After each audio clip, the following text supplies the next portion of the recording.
Hello and welcome to Goodwood's Q2 webinar on recent monetary policy developments. My name is Curt Cumming, and as usual, I'm joined by Currie, Portfolio Manager of the Goodwood Milford Fund and Goodwood's institutional and private client accounts. Fixed income returns improved in Q2. The market responded favorably to weakening inflation and unemployment data. The weak economic data allowed the Bank of Canada to cut rates by 25 basis points on June 5th, becoming the first G7 central bank to cut. The European Central Bank followed the bank's cut on June 6th.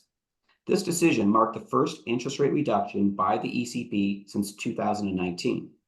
On the other hand, the FOMC decided to hold rates steady, maintaining its cautious stance amid evolving economic conditions. This webinar will explore the reasons behind these contrasting policy decisions and their potential impacts on the financial markets and overall economic growth.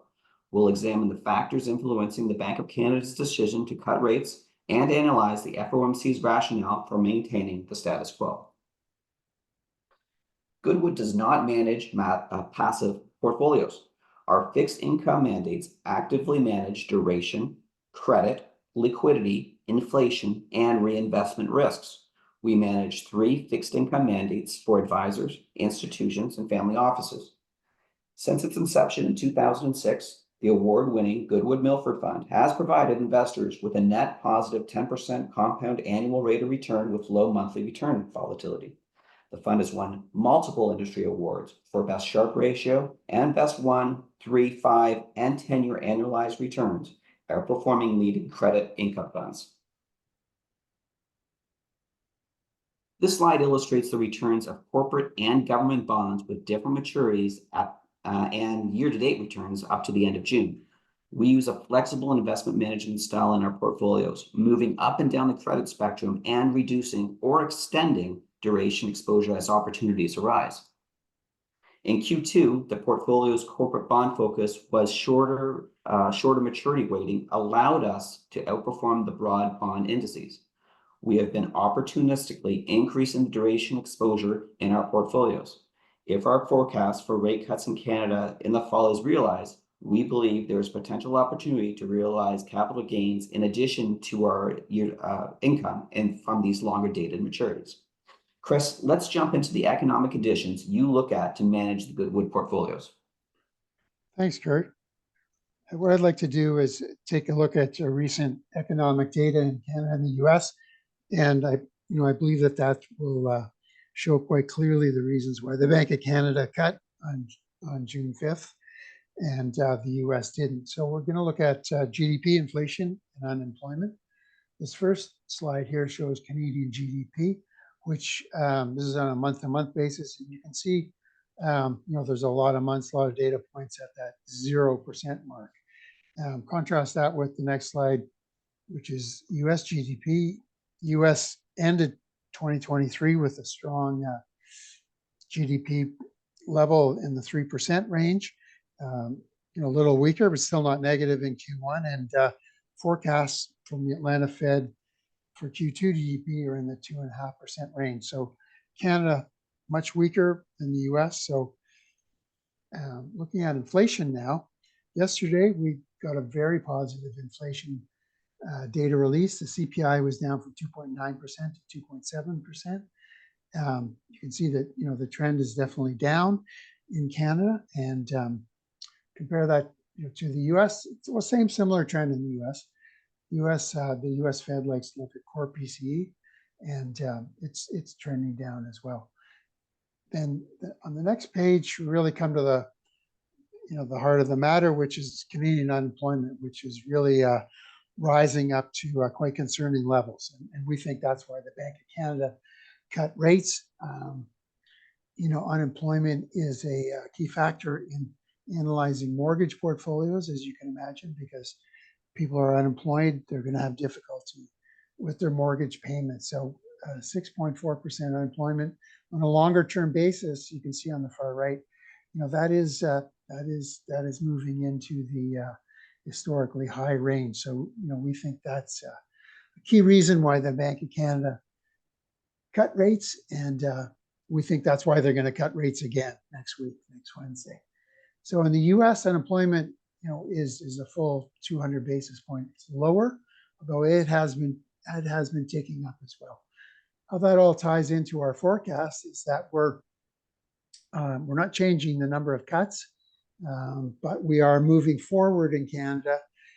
We're moving forward the timing of the cuts to July and October. We had them in for September and December, but as a result of the positive inflation data we just saw yesterday and the high levels of unemployment, we think that the Bank of Canada will be cutting another 25 basis points on July 24th. In the U.S., we're staying with our same target of September and December for 225 basis points cuts. The next page shows the tool we like to use for the U.S. It's readily available on the CME website, and that that shows the percentage of cuts that are forecast, which are going into the high 70% for the September meeting. And then I'd like to follow that with a chart which shows our current portfolio. And what we have been doing is we've been increasing the duration of our portfolio really for two reasons. One, if our forecast of falling rates in the fall comes to pass, we think we'll get more performance out of longer dated bonds. And so we're extending duration for that reason. And also, we had been buying shorter maturity bonds over the last 2 years, but those bonds are now coming close to the maturity date. So we need to replace those, and we think that longer duration securities are really the place to be. So I'd like to turn it back to Curt to conclude. Thanks, Chris. So as I mentioned earlier, we have 3 mandates that are readily available to investors. The one on the screen is the Goodwood Milford Fund, and this is the long-short credit-focused mandate. So it uses income and equity analysis to identify corporate bonds, but also to a lesser extent equity opportunities that represent the greatest reward for the respective capital structure risk. This fund has won numerous awards over multiple time periods for best return and for best risk-adjusted return. The objective of our investment grade bond mandate, which is a long-only fund, by the by, is to preserve capital and also to provide a high rate of cash coupon. This mandate invests in approximately 25 investment grade fixed income securities, targeting 200 to 300 basis points above the 5-year Canadas.